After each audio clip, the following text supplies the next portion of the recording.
18 কোটি টাকা খরচ করে নির্মাণ করা হয়েছে আধুনিক হাসপাতাল। রয়েছে ভবন, মেডিকেল সরঞ্জাম, এসি, টিভি, সবকিছু। নেই শুধু চিকিৎসা ব্যবস্থা।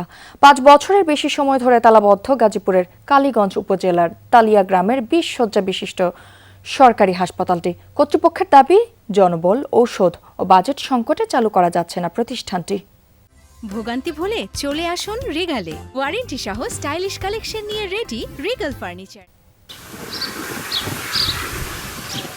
চকচকে ভবন, সাজানো কক্ষ, প্রয়োজনীয় আসবাবপত্র সবই প্রস্তুত, কিন্তু দরজায় তালা। ওয়ার্ডে নেই রোগী, নেই চিকিৎসক, নেই কোনো চিকিৎসা সেবাও। কোনো পরিত্যক্ত ভবন নয়, এটি গাজীপুর কালীগঞ্জ উপজেলার তালিয়া গ্রামের 20 শয্যা বিশিষ্ট সরকারি হাসপাতাল, যেটি নির্মাণে ব্যয় হয়েছে প্রায় 18 কোটি টাকা।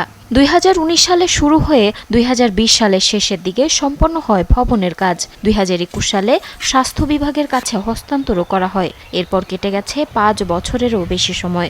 এখনও চালু হয়নি হাসপাতালটি। অযত্ন আর অবহেলায় নষ্ট হচ্ছে সব সরঞ্জাম। বাট এটা হওয়ার পরে তো আমরা খুব আশাবাদী হয়েছিলাম, কিন্তু দুঃখের বিষয় হচ্ছে যে প্রায় 5 বছর হয়ে গেছে, এখনো চালু হয়নি।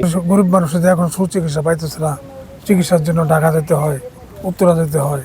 স্থানীয়রা বলছেন, মানুষের চলাচল না থাকায় হাসপাতালটির চারপাশে তৈরি হয়েছে ঝোপঝাড়, তাই এখানে এখন অপরাধের আখড়া। এছাড়া মশা, মাছি, সাপ, কুকুর আর শেয়ালের নিরাপদ আবাসে পরিণত হয়েছে পুরো হাসপাতাল এলাকা।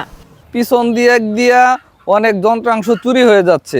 সিকিউরিটি নাই, নাইট গার্ড নাই, কিছুই নাই। মাদক এত পরিমাণ ছড়াই গেছে এইখানে, নেশার পুরো আকড়া হয়ে গেছে এখানে। বন জঙ্গল থাকার পর 1.5 বছর পর্যন্ত আই থিঙ্ক এটাতে লোকজন ইনভলভ ছিল, ওয়াচম্যান ছিল, সব দেখাশোনা হাবিজাবি ছিল। বাট 1.5 বছর পর থেকে এখানে আর কোনো লোকজনও দেখা যায় নাই।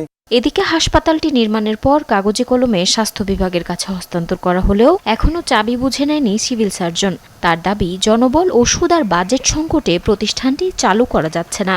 এখন মূলত সমস্যা হচ্ছে যে পদায়নের সমস্যা, জনবল সংকট আর কি। 16 জনের মধ্যে 2 জন আছে। এটা জনবল সংকটটা বেশি হচ্ছে।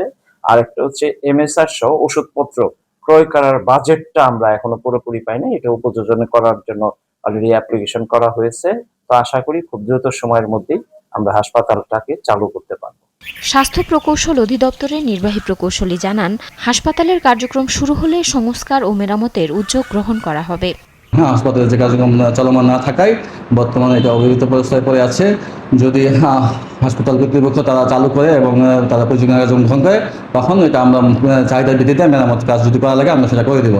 20 শয্যার এই সরকারি হাসপাতালটি চালু হলে উপকৃত হবে 8টি গ্রামের অন্তত 25,000 মানুষ। জারিন অর্নি, যমুনা নিউজ।